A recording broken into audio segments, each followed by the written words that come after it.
So it uses the heat from the fire to generate electricity, and you can charge phones and things off it. Oh wow! Yeah, that's the theory. Bought it.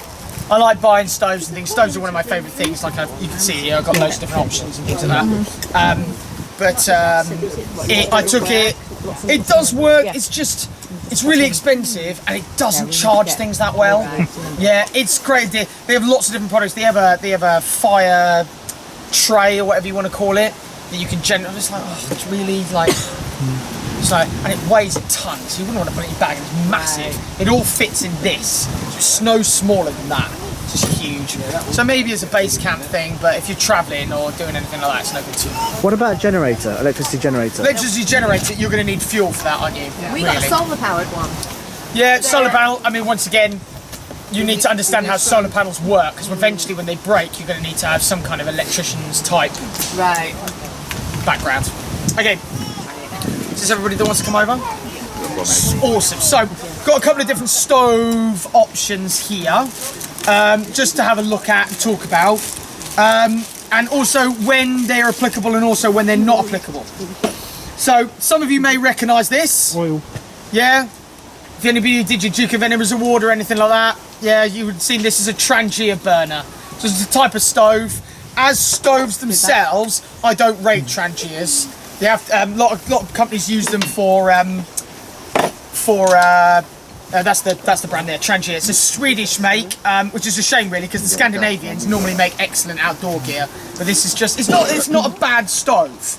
It's just huge and heavy and not really useful. But it works off meths. Crystal meth? Yeah, crystal meth if you're into that kind of thing. Whatever you're up to.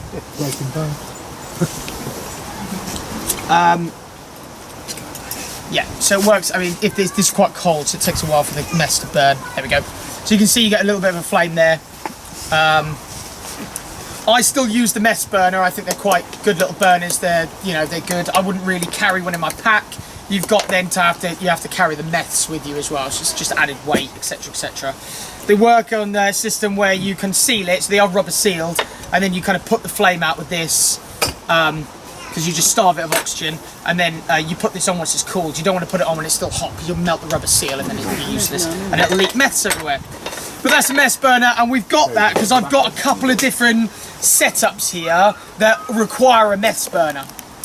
So we could use the old school Crusader cup style. So this is the military. This is way back. So this is the cup that I was using today. Fits inside the NATO plastic water bottles, and then this cup has a burner. Normally, actually, we didn't use meths burners. We used to use hexi blocks, like a block of it's a long-term burner or gel, and you put it in there, cover that over, and then your cup would go on that like that. So that's your whole system there, and the whole thing fits together, and then it comes with a lid as well. So that goes over, so you can cook in there like that. Yeah. That's a system. It's a small system. It's definitely a personal system. But that's then you've got a very similar one, which is the American style.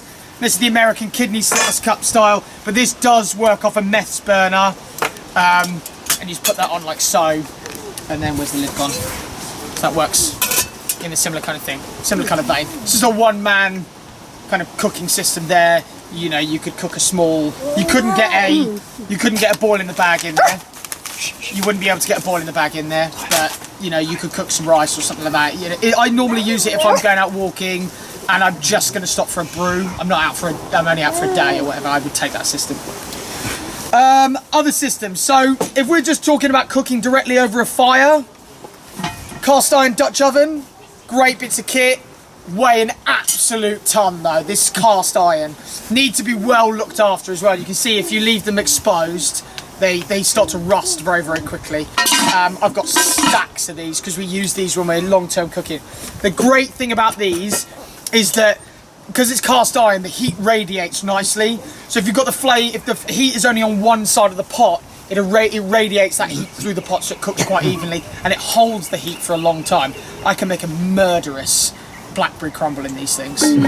Yeah. How do you deal with the rust? How do you deal with the rust? The rust. So once you finish using them, you clean them, and then you take a tea towel or something with some olive oil, and you just wipe them around. They just have to be coated in olive oil. Yeah, any kind of oil just stops the rust getting to them. The great thing about Dutch ovens as well, it offers you that slightly different, you can kind of see it's a bit oily here from when I did oil it. You've got this lip here, so when you make like a crumble or you're baking something like that, when you're done you take the whole thing off the fire, take a spade and scoop some embers into the top so you can cook from the top down. So the heat is in here. So it's a great way of cooking, but obviously you've got the issue of the fact that that weighs a lot. Yeah, I've got one that's about 3 times the size of that, and it's almost a 2-person job to carry it. It's a monster. Okay, so then you've got some good, and I was saying that this isn't, I mean, it's good for those who want it. It's a good gimmick. I think it is pretty much a gimmick. This is the Biolite Stove here. I see these a lot. You get them in Go Outdoors. They push them a lot in big camping shops. I bought it because I'm interested in looking at kit and reviewing it, etc, etc. The idea of the Biolite Stove is that it uses the heat to generate electricity. So this is a little generator that sits on the side. You would think that generator would melt, but it doesn't. It holds up quite well. And it uses this, I don't understand, I'm not an electrician, so I don't understand how it generates electricity. It just does generate electricity. And it's got a USB port at the bottom there. So you can charge your phone and things like that.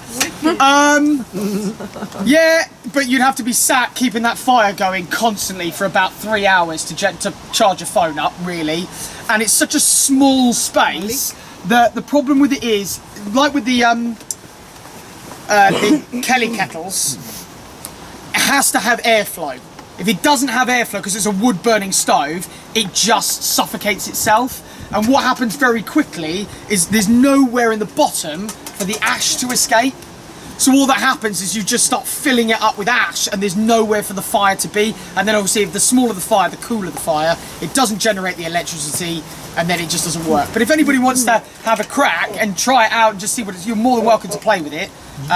But it's going on eBay, I think. So this is my personal wood camping stove. This is my stove right here. Oh, I forgot I've got coffee in here. So all fits inside that pot. This is it's called a Little Bug. It's a Canadian company. You can get them in this country though. Very thin metal. You do have to be a little bit careful with it. The metal is so thin it will cut through you like a hot knife through butter. But it all sits together. Like so, and these pieces go in here. That. So this can be wood burning or meths burning. So you can get a little thing to put the meths burner in it. Where's the other one? There it is. That sits in there. Except it's done the wrong way around. There we go. And then that sits on top of that like that. There you go. Yeah. I've not put it 100%, but you saw how that was all packed into that one stove. Yeah, that's a wood burning stove, meth stove, and then also inside I keep a smaller titanium one to move anything out of the way. So just if you don't want to boil such a large amount of water, or if I need to decant anything in, or if I need 2 pots, if I'm making rice in one and maybe I can fry up in the bottom there, that can go on that like that. They do a larger version as well, which is much bigger for kind of group cooking type situations. So would you stick that bit straight on the fire? You could do, but if you've got a fire, there's not much point. Okay. So what I would do is I would be feeding fire sticks in through the bottom here or in through the sides, and it just keeps your fire nice and small and contained. You're not making a big fire scar. You know, I often operate on the whole kind of like ghost camping. The idea is that nobody should know I'm there. And when I'm gone, nobody should know I've been there as well. So it's much easier to do it that way.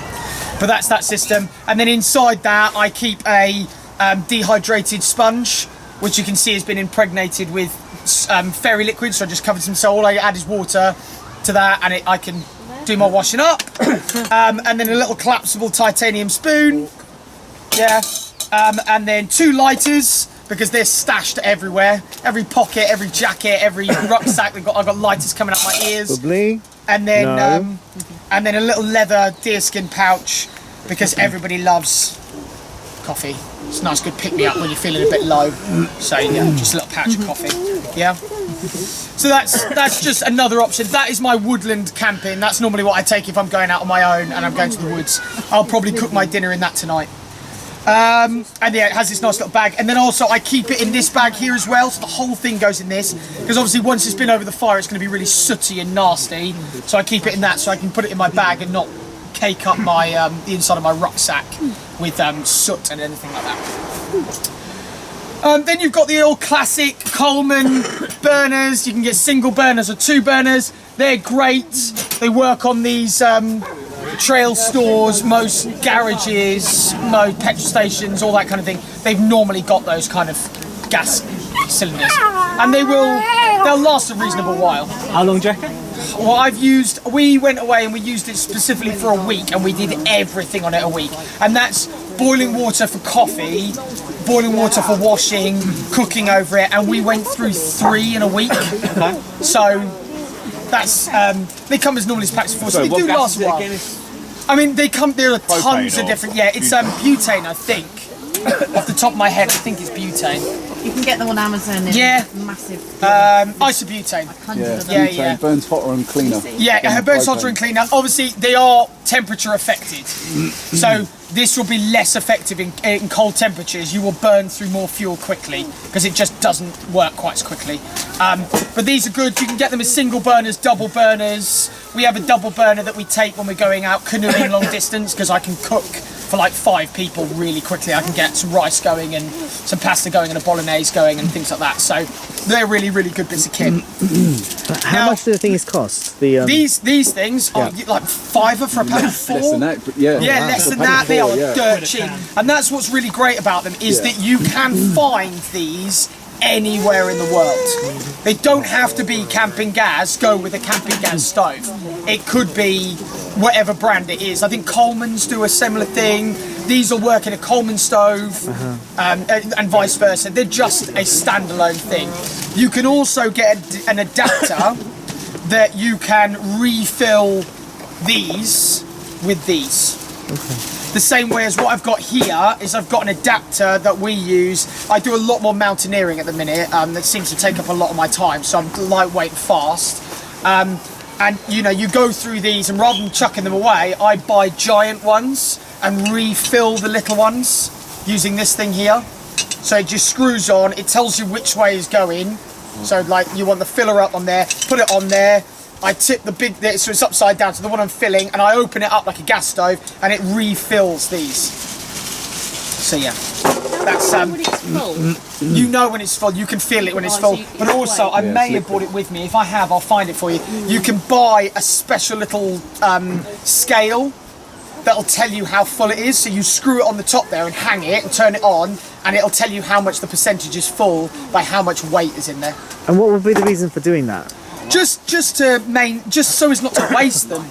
Like you can use these and use them and use them and use them, and these small ones, like if you had the option, let's say I was like, from my point of view, if I'm operating in the mountains for 5 or 6 days, moving multiple groups, so this is more from a personal point of view than anything else, and I would have a giant one in the car, but my stove that I take up into the mountain, only that whole thing fits in there. I've got one of these in here, yeah, and I'll show you this in a second. So I don't want to be taking a giant one. So when I've done a day up there and I've cooked breakfast, lunch, dinner, and a washing, I'll come down, and whilst I'm waiting for the next group to arrive, or I'm spending the evening in the car, I'll just top one of these up. So it's just about, and you can also, when these get really low, they stop burning even though there's loads of fuel left in there, because it's just not the pressure to push the fuel out. So you can actually decant that missing fuel into another bottle. So it's just not wasting things. Right, okay. But this is one of my newer stoves. It's my mountain stove. So, whoop, careful. Oh, has anyone got a spare spoon or a fork at all? I forgot. Oh, thank you. That was like magic then, wasn't it? It's my racing spoon. So you call them racing spoons because it means you can eat one of those things in like 5 or 6 mouthfuls. Well, we used to get like 3 minutes to eat your dinner or whatever. So this is so that was inside there. So I'm just going to use one of these because I don't want to open a fresh one, and I know this one's been going. So that goes on like so. These boil water really, really quickly, and that's actually what their selling point. Normally these things, they're like, oh, we'll boil a litre of water in 2 minutes. It's like, yeah, great. I'm not in a rush, so I don't know why anybody's bothered about that.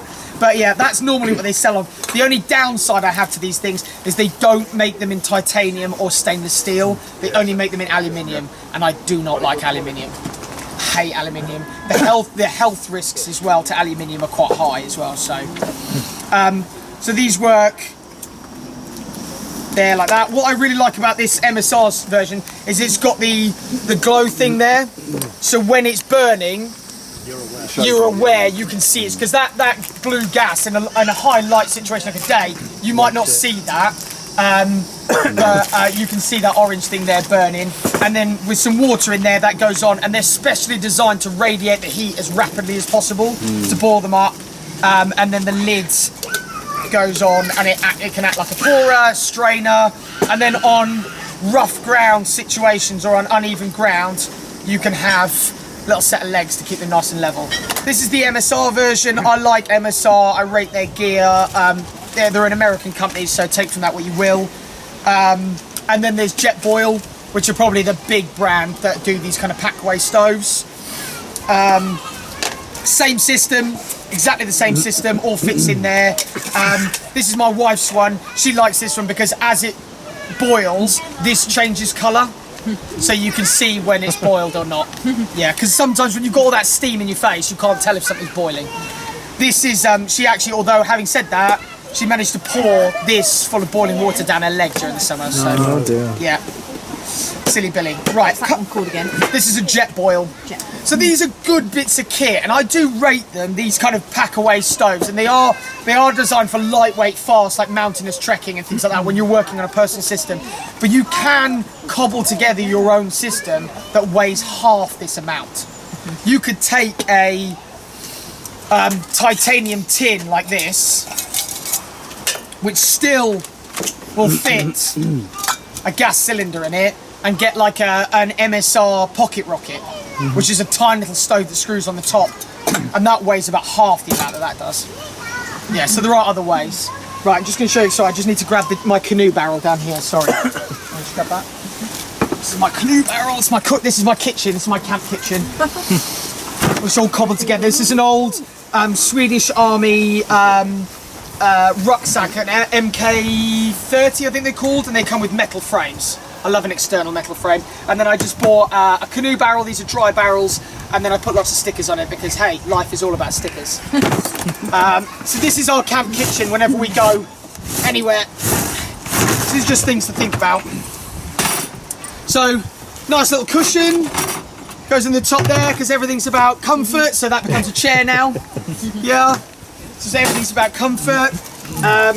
So we've got, this is our personal kit, and we spend a lot of our summer travelling around teaching at festivals and things like that, which is actually how that's how we met, wasn't it? Yeah. So we've got a toilet roll holder, you know, that comes out the bottom, so you can hook it on a tree, that kind of thing. We're going to talk about hygiene a little bit later though. So, packable table. It's always nice to have a nice surface off the ground. So cleaning kit. It's got sponges, soap, liquid, everything like that. Once again, hygiene is so important. If you go down with a dodgy belly or something like that, you're in trouble because you're going to be dissipating water quicker than you're going to be able to take it on. What's this one? This is what is this one? Oh, this is like drink stuff. So these are little pouches of coffee, some what do you call them? Electrolytes. Electrolytes, thank you, that's the one. And then a little thing, that's something I definitely would recommend. These are called Nalgene bottles. Nalgene, you quite often see them, they make those big, like walking water bottles. They've been making stuff like that since like the 50s. They make these small set that you can get that are really good, they don't leak. So you can carry oil in them, because there's nothing worse than oil leaking all over your kit. It just goes everywhere. Couple of bowls, more bowls. So there we go. I've got a working stove there. So this is one of those large cylinders that you can get. So I will refill from there. It's got lighter and things like that in the bottom. Jane. Yes. What did you say the oil's for? For cooking with. Oh, okay. Just for cooking with. Oh, okay. Yeah, literally just that. So this is the old pocket rocket. So they used to be, that's a stove there. So it just screws onto the top. Yeah. They make a much smaller one than this now. Much smaller than this. This is an old pocket rocket. That was like the first stove I ever bought about 20 years ago. Yes, and it still works like a dream. This kit is awesome. So yeah, and that, you know, that would just go in there, and you know, that's your whole cooking system right there. What else? So some cutlery. This is just a camp kitchen thing. It's French, so once again, take away from that what you will. So it's got a bread knife, a kitchen knife, a chopping board, kitchen thing there. Washing up bowl.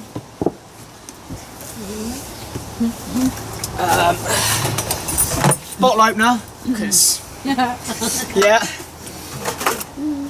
Chopping boards, and then this, which is a really Gucci bit of kit we got from Canada.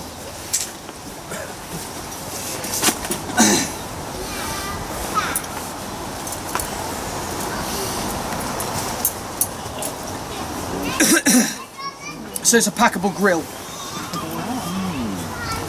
And you saw how small it was.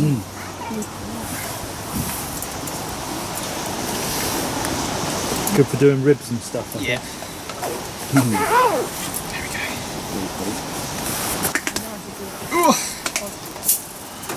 Oh. And that'll go straight, that'll work over a campfire. And obviously you can raise it different heights and things like that. Okay, so the options for like what you do with regards to your kitchen kit is, I mean, the options are endless. It really works what you've got, and we've got multiple options, and we quite often will go, right, where are we going, what are we doing?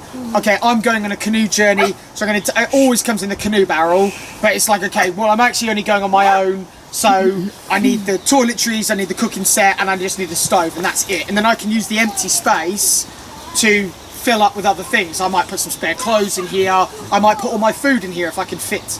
Yeah? When I lived in the woods when I was 21, all my food was kept in one of these barrels. Because they're watertight, nothing can get in them. I think the one I actually had, which I don't have anymore, came from a Indian restaurant, because they get their chutney, their mango chutney and things in industrial sized barrels like this. And I just went to my local Indian and just said, you've got one of these barrels. I mean, I didn't know it was there. Somebody told me that, oh, you're a great place to get one of these barrels. And they had a stack of them out the back. Because they get the chutney, but nobody takes the barrels away. So you can get them. And we use dry barrels for everything down here. We use these dry barrels for everything. They're great bits of kit for storing stuff, keep stuff dry. So we've got barrels back here, spare clothes, archery equipment, all kinds of bits and pieces. That barrel over there is full to the brim of tarps, all sorts. We've got one that's full of hammocks because it keeps it dry. Nothing gets in them. The squirrels don't seem to chew them, which is actually my biggest issue these days, is actually stopping the squirrels from chewing on things. And they are airtight. Yeah, and they're big as well. I mean, you can get them in much bigger than this. Huge volumes for storing things outside. And this is only this is on the small end of the scale. You can get much bigger ones. Yeah, I think this one at the back is bigger.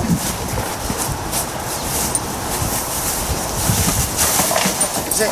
Yeah, it's a fraction bigger. You'd be surprised the difference in volume. I think it's about 20 litres difference. So they're great bits of kit for storing equipment outside that you want to keep dry.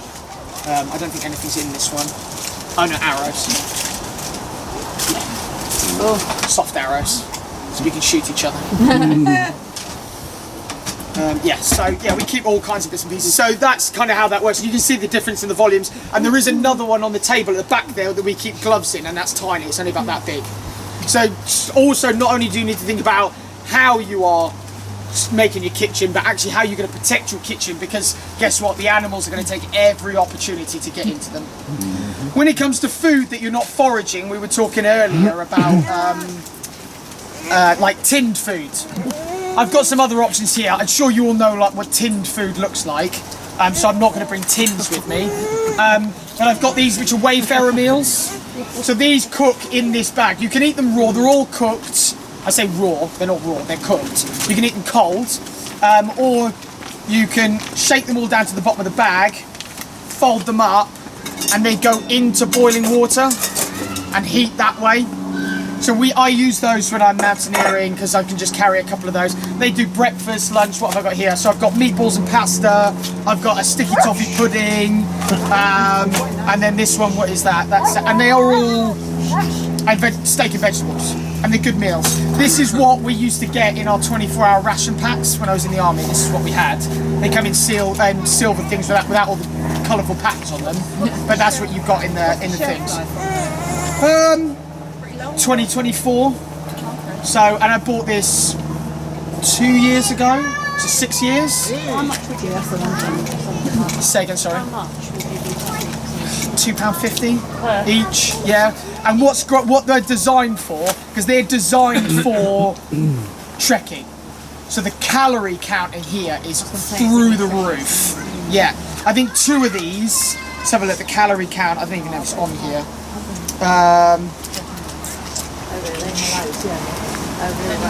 Yeah, 500 calories a packet. Yeah. You know, so if you're having that's 1,000 calories. That's dinner. There is 1,000 calories. I mean, 2 or 3 of those. yeah.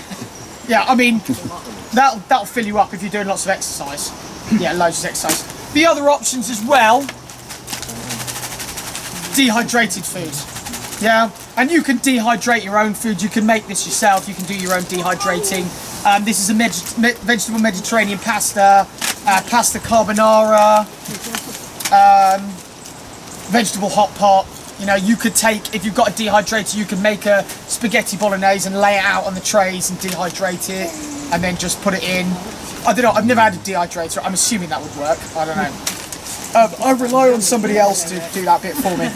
And then other options which are not quite so Gucci, just from Sainsbury's, you know. But these are the things that people are not going to think about when food is getting a bit scarce. They're going to go for the tins and they're going to go for the fresh food. But at the end of the day, it comes down to calories. 300 calories. Yeah.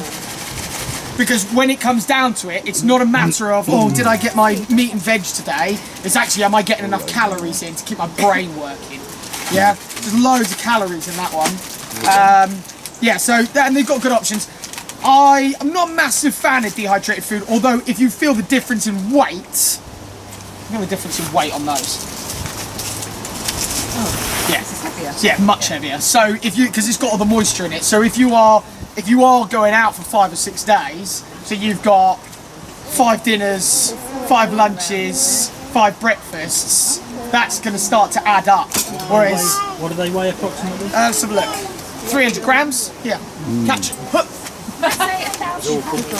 Is this 1,000 calories? Yeah, there you go. It's 1,000 calories in that So if you packet. get 15 of those, that's nearly 5 yeah. Yeah, see what I mean? Kilos, yeah. Yeah. With that, yeah, so it's 1,000 calories in this packet here. That's a lot of food. Yeah, absolutely. I mean, I'm the worst. Yeah, it does. Yeah, it does. Absolutely. Yeah. I'm the worst person to ask about this because I literally I could live on a cracker. I eat very, very little. So 1,000 calories for me would do me probably 2 days. Yeah, I do. And then that's just me. That's just how I operate. Like I do a run on very low food.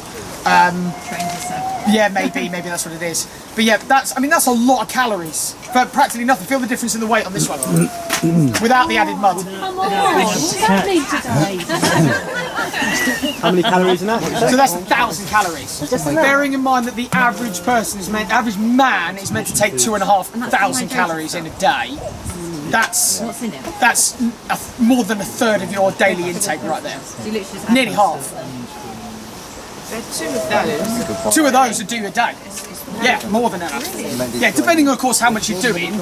If you're climbing Everest or working your backside off, you're probably going to want a couple of those. So for a 24-hour ration pack that they issue to soldiers, inside the pack, including all the food and everything that comes with it, is 5,000 calories. 24 hours. For 24 hours. But that's how much. That's how much we were. That's how much we needed because that's how much we were doing. Yeah. There were also other things inside those packets.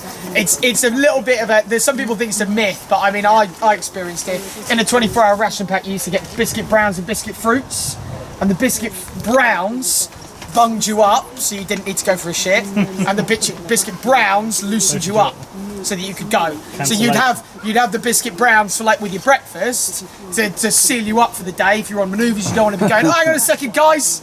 Yeah, and then in the evening when you're in camp and you're in your harbour area, you'd have your biscuit fruits, and then you're like, then all of a sudden everybody's going like, oh, Everyone's like, hang on a second, there's a queue guys. for the toilet. Queue for the toilet, exactly. And that is how that works. And yeah, I used to love the 24. Everybody used to bitch and moan about the 24-hour ration packs, but I actually really enjoyed them. I thought they were good food. At the end of the day, it was warm and it was filling, and that morale boost is really good. That's a biscuit brown. They're like little crackers. They're like oat biscuits. So the biscuit browns are like just a normal oat biscuit, and then the biscuit fruits were kind of similar kind of thing, but with loads of little bits of fruit in them. And it just seemed to work. I don't know whether it was a mental thing or whether it was an actual thing, but you know, you never needed a poo in the day until you had your biscuit fruits in the evening, and then all of a sudden it was like, oh, it's my turn. Grab the toilet roll. Off you go. Yeah, of course. Yeah, of course. Do you have a referral link? No, I mean, you can buy these and go outdoors. Okay. Yeah. So that's just something to think about. But if you're trekking, you need to make sure that you're getting the right amount of calories in, basically. If we're prepping for the next 6 months. Yeah, but I mean, these will store and they will take up a hell of a lot less space than. Think about how many can you get on a. How many tins could you get on this table? You'd probably get what? Maybe 100 bean tins on this table, not including the weight. How many of these can you get on this table? Or how many of these, whatever is the orange one there, how many of those could you get on the table? Probably 500. You know, the space is also a thing. You've got to think about if you're storing them in your house, you've got to make sure that you've got the right, you're storing space efficiently. So if you've got meat in those plastic ones, do they need to be stored? These, no, I think it just says to store them out of direct sunlight, I think is the thing. Store in cool, dry conditions.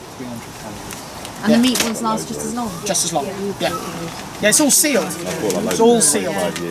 And these ones, of course, normally these packets are fairly water resistant, but I wouldn't go like, oh, I'm going to store these in the bath.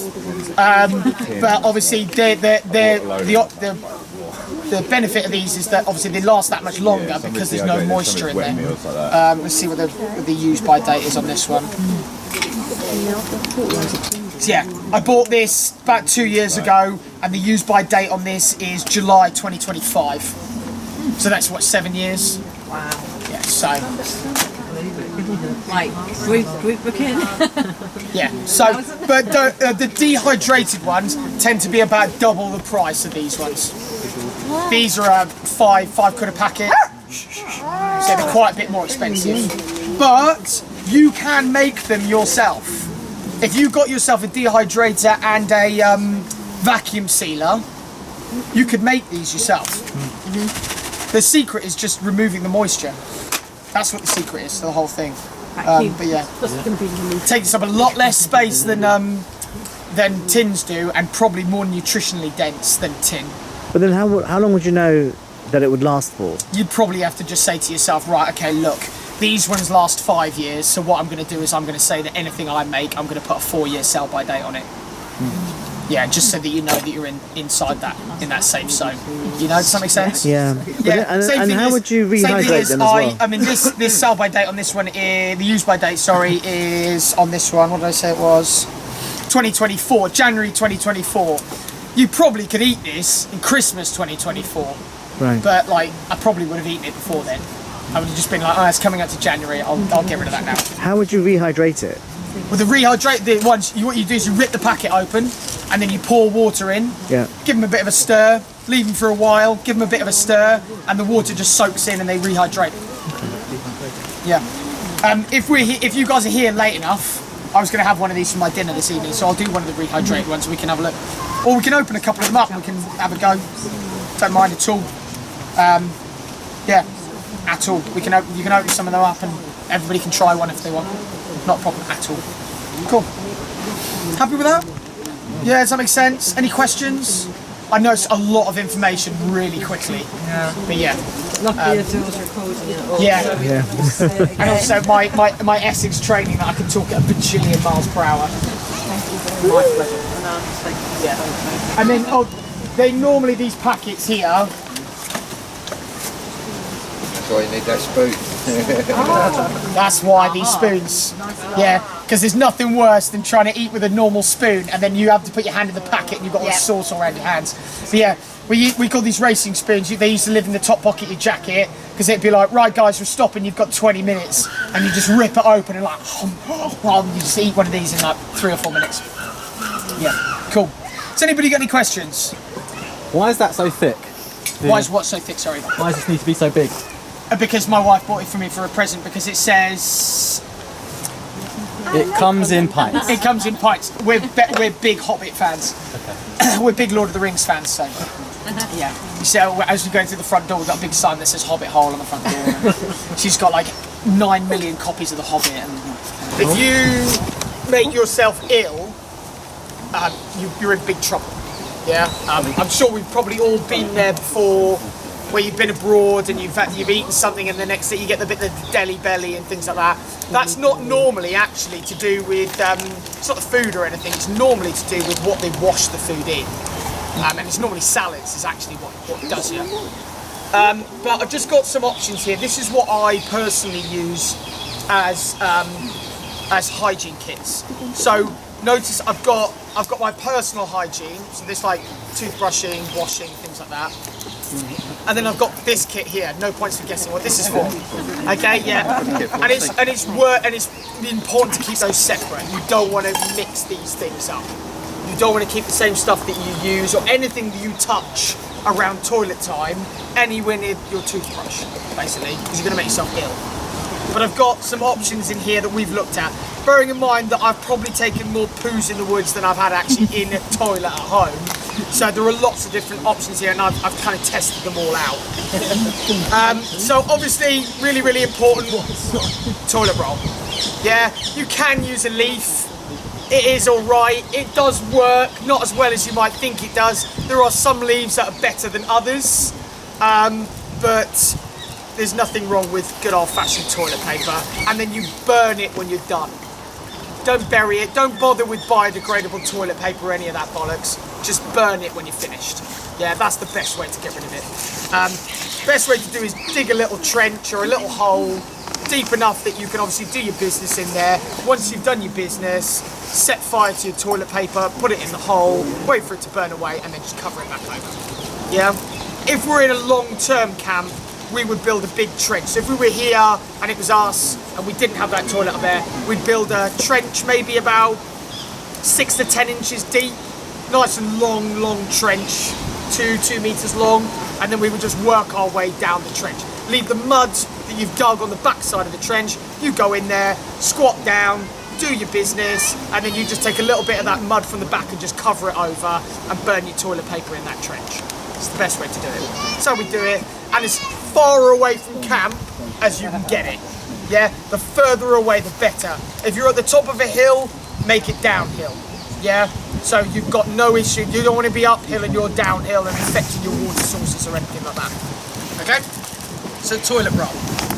Other thing I put in here, a little tincture of hand sanitizer. She's completely friendly. You can put just a normal one. I get surgical. My wife brings me home surgical hand sanitizer, so we use the water liquid stuff. So yeah, I just got a little tincture jar. You don't need loads, just a little squirt onto your hands, and that works really, really well.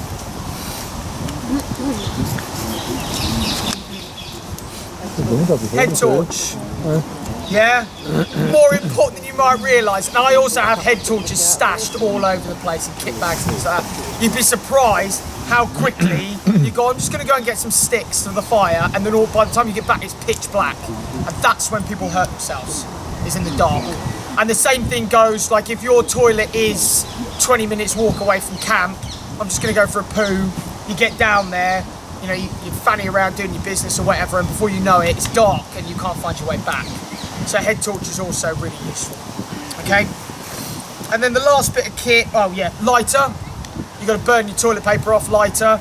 The great thing about this hand sanitizer as well is if it's quite a damp day and your toilet paper's got a bit damp just through the process of you using it, having it out, you can cut a couple of drops of this onto your tissue paper just to encourage it to burn a little bit.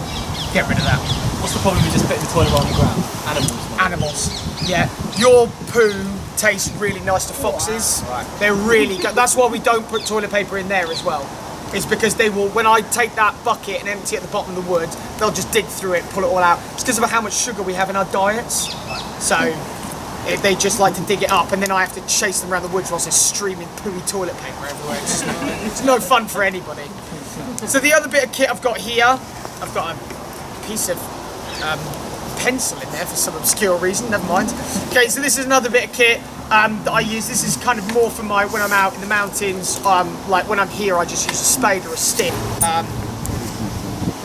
Emergency toilet paper and a lighter at the top there. Yeah, which is good, just because it's always when you're going, toilet paper rolled up and a lighter rolled up in there. Good bit of kit. Clever. Yeah, it's something that people don't often talk about when they go on these things. It's like, actually, what do you do when you do need a poo? Because it's like, oh, it's poo, oh, don't talk about it. But actually, like, it's really serious. You could really make somebody ill, or you make a load of people ill, if you come back and you haven't washed your hands properly, you haven't done this properly, and then you fill the kettle up, or whatever, and your hands are all over the jerry cans and everything like that, you could make somebody really ill. Which is why also, if we're on long-term camp, we have a black jerry can that's got a tape around it. It's a different colour, and that jerry can is for only if is for toileting business only. It's not drinking. Well, it's got drinking water in it, but it's not for drinking. It's for like filling up bowls for washing up, things like that. So if you touch that jerry can, you wash your hands after you're done with it. The other plain black ones are drinking water. They should be fine. But if you're touching the one with the tape on it, you have to wash your hands when you're done, because that's the one that like is used for toilet paper. But yeah, pooing it's not a difficult thing to get round. Toileting in the woods, it's not hard to do. It's just got that stigmatism about it of like, oh, like how am I going to do it? You just dig a small trench, do what you need to do, and just cover it over again. That's all. Really, that simple. And if you're not in a position in a camp where you can, if you're not there for very long, then just dig a smaller trench that just will do your business only, and then normally mark it with a stick or something like that. So I normally like put a stick in the ground, because sticks don't stick themselves up in the ground. Somebody comes along and they're looking for somewhere to poo and there's a stick pointing at the ground. It's like, okay, you know, that's don't dig in that spot. Yeah, that kind of thing. Okay, and then we keep it all in that bag, which we've made very obvious as being the poo bag, because it's got like the little emoji there. It's just these little morale things like that really help as well. Just, you know, puts a smile on your face. People go down when somebody hasn't been abiding by the hygiene rules. Yeah. Other options as well. Behind us here is the tippy tap. So I won't move it, but you can see from here.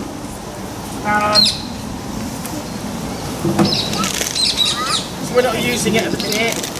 It's just built from a couple of old fence posts with a jerry can on there. When it's full, it sits level, and then we normally use a little soap. Put some soap on.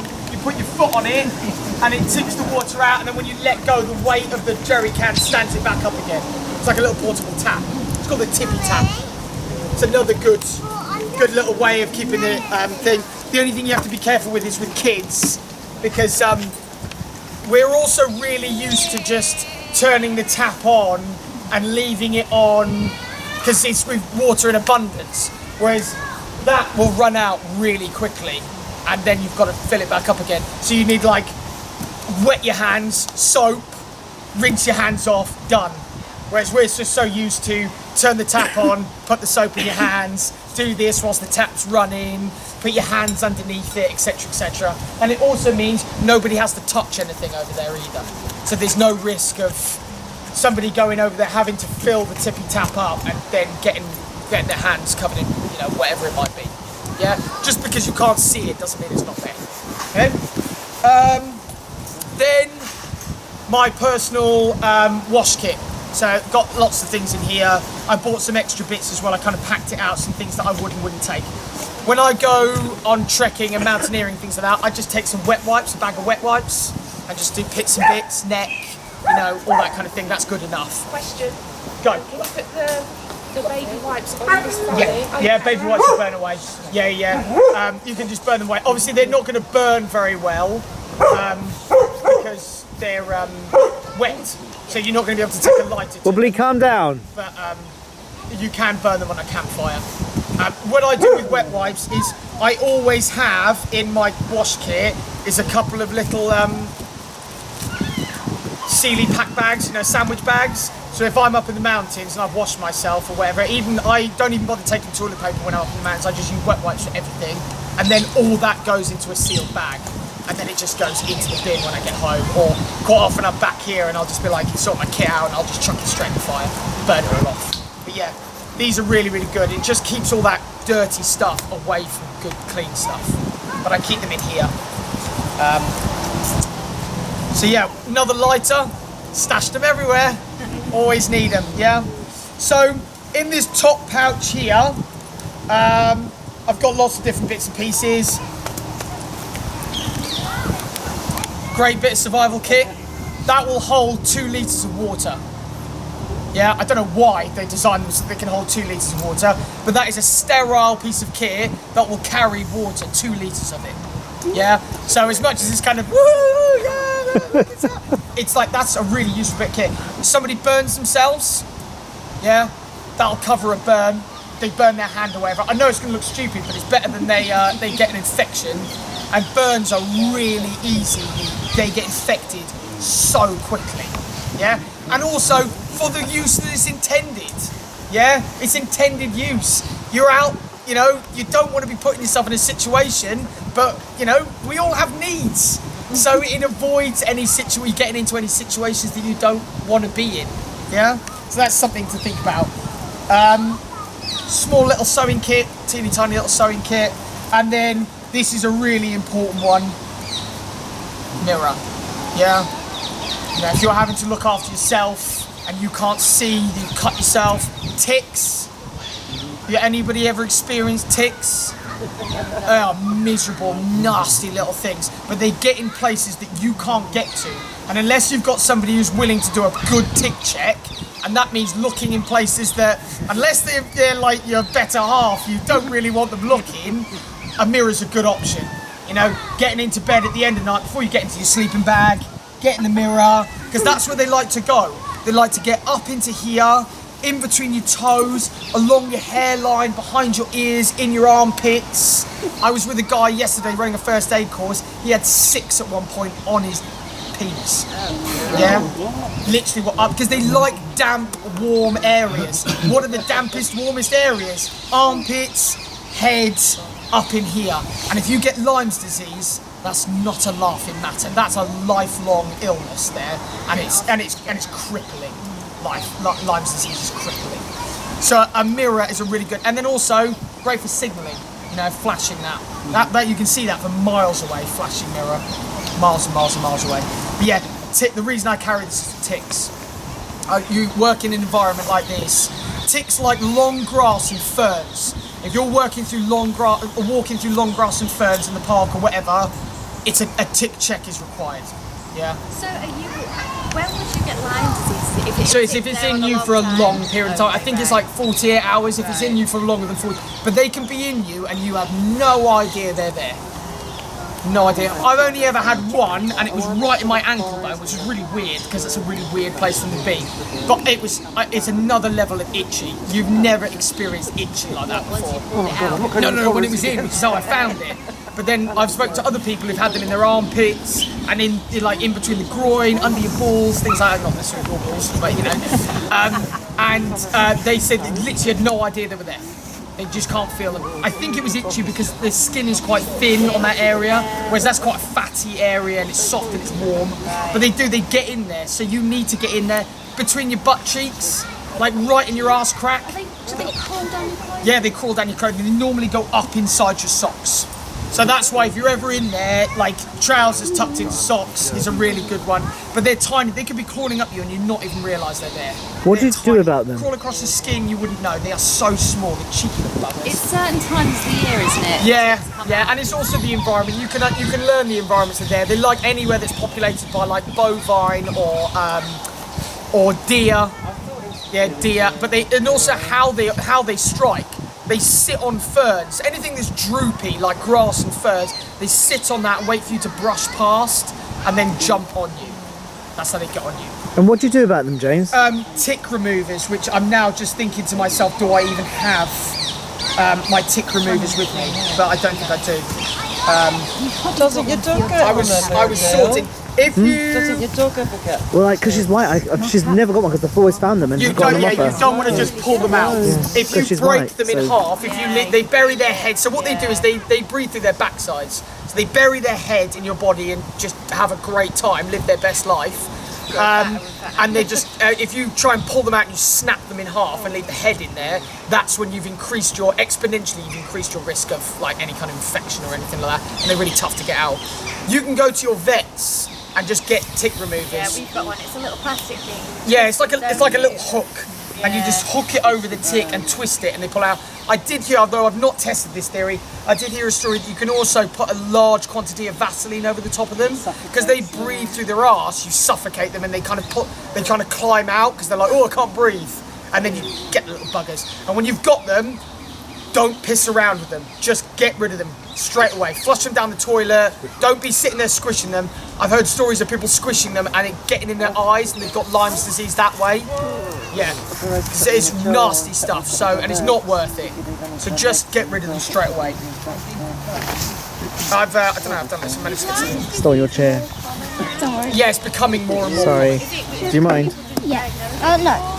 Yeah, it's really hard to diagnose as well, but also because our climate is changing, the ticks that are carrying it are becoming more common. Okay. Yeah. 30 years ago, if you said you've got a tick, people would have been like, oh, what was that like? And now it's like, no, everybody needs to check themselves for ticks. Yeah, it's really common. So another thing of hand sanitizer, there's a little tincture of hand sanitizer in here, pair of tweezers, nail clippers, yeah. It's important, especially dealing with things like hangnails or broken nails, that sort of stuff, and then a really small little pen knife. Yeah, I find a pen knife is tend to use it really good because you get really grubby down here. It's a great way of getting underneath your fingernails to get all that dirt out before, because washing your hands is all well and good, but you never really get everything out from underneath your fingernails, and a knife is a good way of doing that before you do any kind of serious cooking or anything like that. Lighter, plastic bag, and a nice little comb. Yeah. Just because you're out doesn't mean you can't make yourself look presentable. And making yourself look presentable encourages you to keep on top of your hygiene. Yeah, combing your beard, combing your hair, that kind of thing. It helps. And it's morale boosting, you know, it's all about that, keeping you chipper. This is what I do at home. This makes me feel good. I'm looking nice and clean and tidy. Okay? I think that's everything in those. I did have some tick removers, but I've just been sorting out another first aid kit, so I've taken them all out stupidly. And then in a little pouch here, I've got a couple of paracetamol and some hay fever tablets. In the last 2 years, I've started suffering with hay fever, which sucks for what I do for a living. I've never suffered with it before, and now I've started suffering from hay fever. It's really weird. And then toothbrushes and toothpaste. Yeah, this my one and my wife's one that lives in here as well. And the toothpaste is in here too. Yeah. You say the condom for birds? Yeah. How does that work? Well, because it's a sterile. They're made in a sterile environment, and when we deal with burns, we normally cover them in cling film. But if you haven't got any cling film, yeah, you need to cover it. Burn is really good at getting infected because you're basically removing your outer protective layer. So it's a good way of covering. I'm not saying you have to like put the condom over your hand. You can cut a piece of that material away and put it on, but it's protecting that wound. Yeah. You don't have to run around with it. Yeah. You can do if that suits you. If the burn is all around your hand, then just put it over. It just keeps it clean. Yeah. Okay. Okay, last couple of little bits. I don't often carry these unless I'm coming out like into spaces like this and I'm going to be here for a while.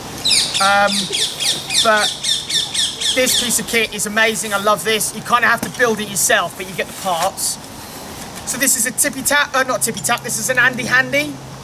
Okay, I'll show you how it works. Let me just get some butter. How hot is that? That'll be too hot for that.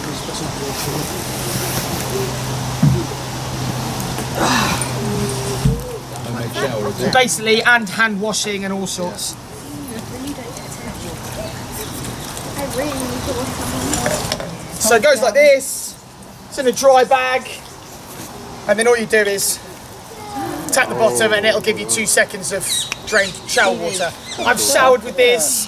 It lives in the. It literally follows you around camp.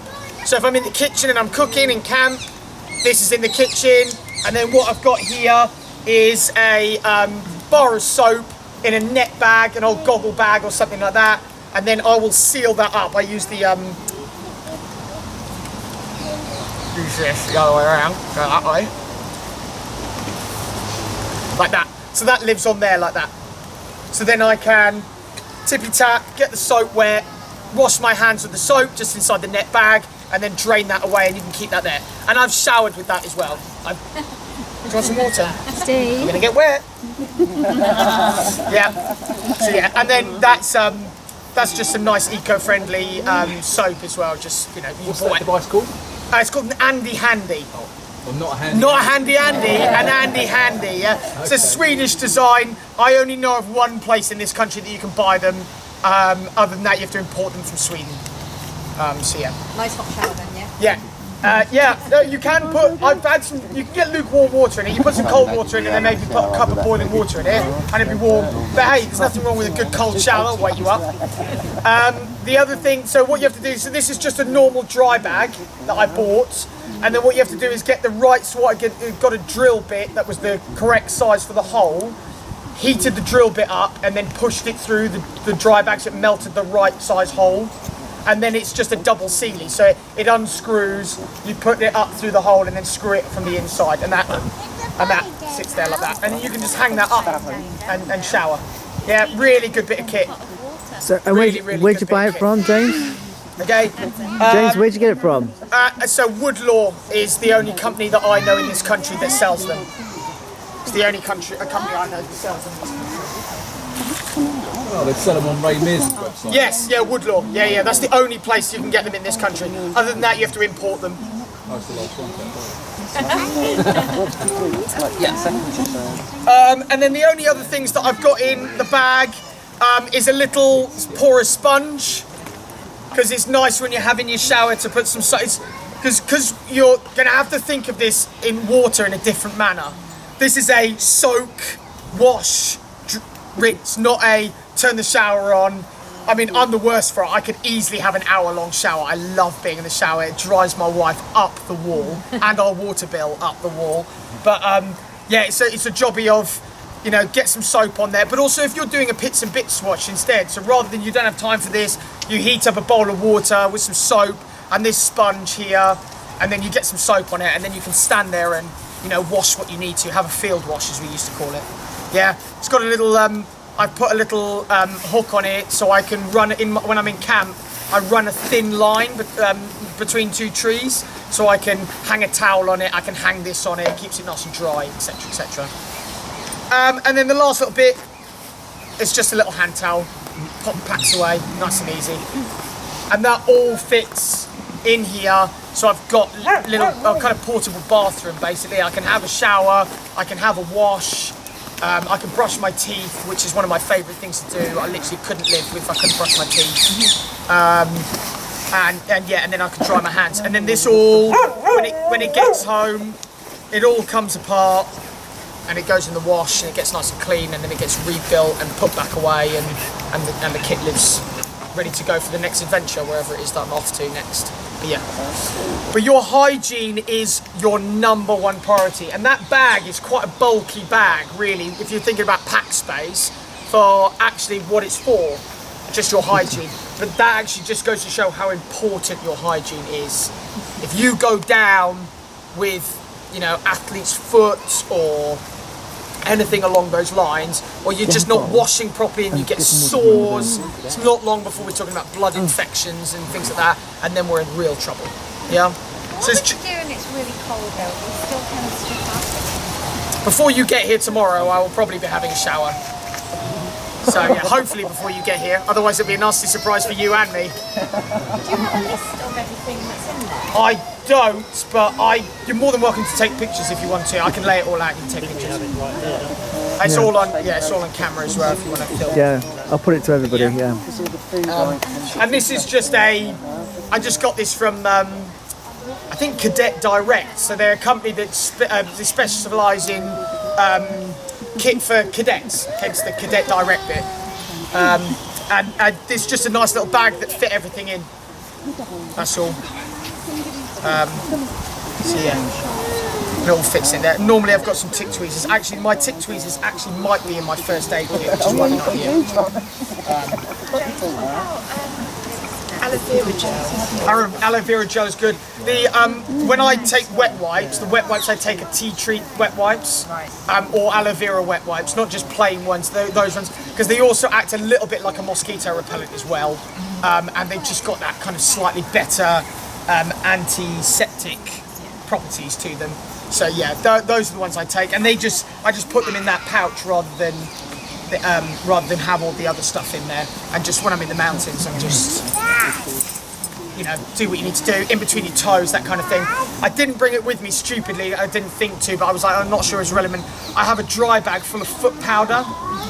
So at the end of the day, when I change over my socks at the end of the day, so you have a wet kit and a dry kit. You only really need 2 changes of clothes. You have your day stuff that is going to get muddy, and then when it's nearly bedtime, or you're going to knock around camp and you're not doing anything anymore, you completely have a change of clothes. It's nice and clean and dry. I just open the dry bag and I can put my whole foot in there and move it around the foot powder and then take it out, and it's not going to get white powder everywhere, etc, etc. And then I can just seal it up and then put a fresh pair of socks on for the evening. And that's good, because you've got to look after your feet. You've got to look after your feet. That's really important. Yeah. Is there a particular powder? No, just get foot powder for boots or whatever. You can use talcum powder. It's not quite as good. Talcum powder is not quite as good because it's I think they were attacking the bag more than anything else. It gets into your pores and clogs your pores up. Talcum powder. So you have to be careful with that. So like a proper foot powder. It's an old army trick, that one, having it in a dry bag, because we're obviously worried about leaving sign behind, so the enemy don't know we're there. So you do it in a bag over your, on top of your roll mat or whatever, so that anything you leave you take it with you. You're not leaving like white powder everywhere and things like that. But those things, the way I see it, I know I mention it a lot, but the way I see it is, if it's good enough for the military, who spend a lot of time outside, it's worth noting. If the kit is designed for soldiers, it's probably got to be quite robust and easy to use, because we're not the smartest of bunches. Well, maybe some of them were, some of them weren't. So it's got to be easy to use and robust. So it's worth picking up on those kind of things. If it's good enough for the military, it's probably good enough for you. And the same goes with clothing and equipment as well. If it's good enough for soldiers, it's going to be good enough for you, because it's got to withstand their daily grind. Yeah, and they destroy things because they're not paying for it. Something breaks, it goes down to the quartermaster and they get a replacement. So they don't care if they break it. So it's got to be robust. So it's worth just something to think about. That's all. Just something to think about. James, did you say you made the hand sanitizer? No, it's surgical hand sanitizer. So my wife is a surgery nurse. So she just we don't steal it. That's one of the few things we don't. When they bulk order it in, I pay the veterinary practice for the extra bits. The same with the potassium permanganate. Because she does the theatre ordering as well. She's head of theatre. When she orders in, I sort of say, "Oh, can you put me 20 quid's worth of hand sanitizer on there?" And then they invoice my business, and then we buy it. It's not illegal. It's just I'm not a big enough company to have a account with these companies, so it's just doing that way. Oh yeah, just do it that way. I just like the sterilium stuff. It comes in good pots as well.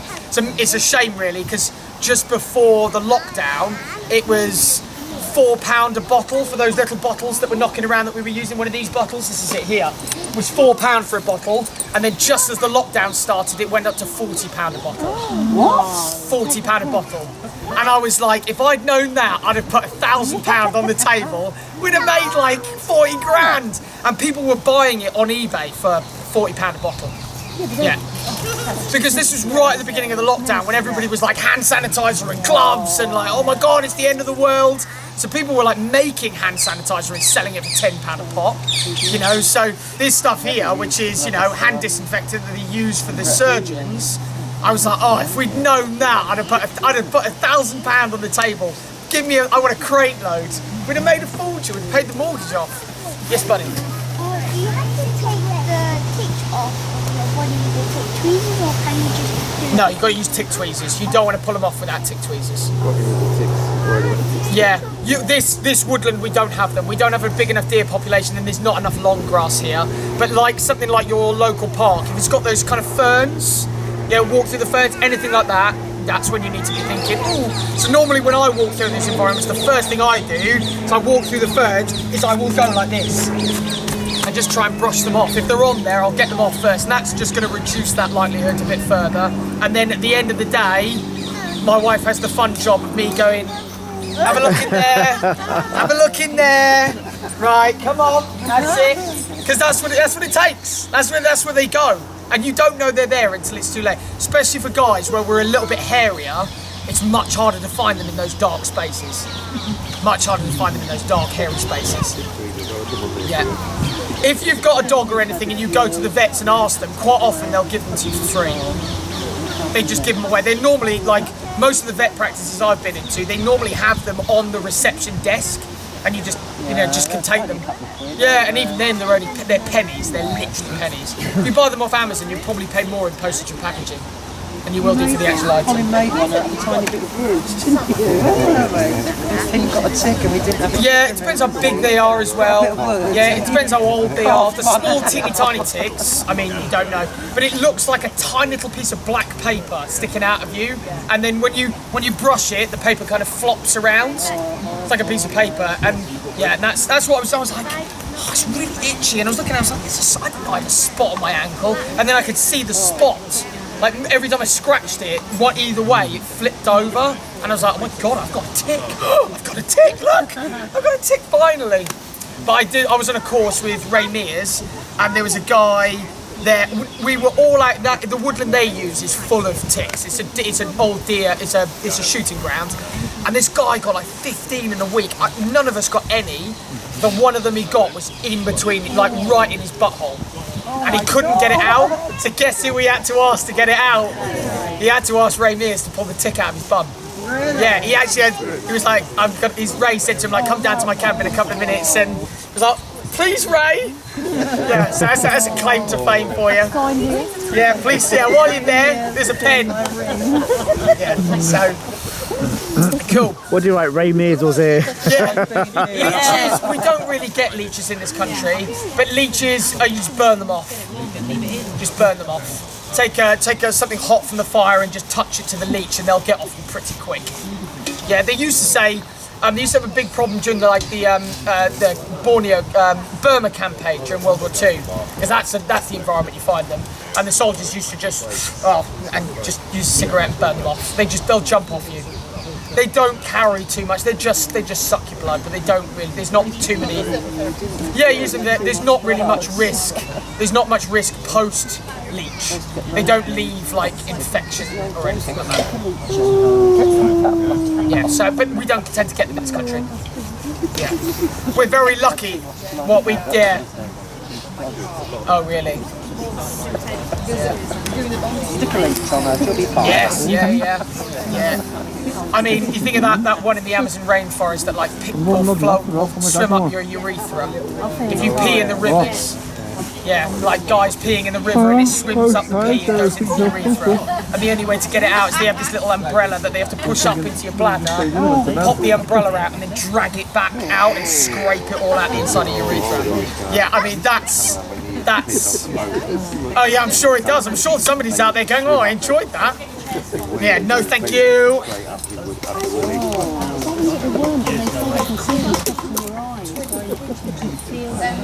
Right.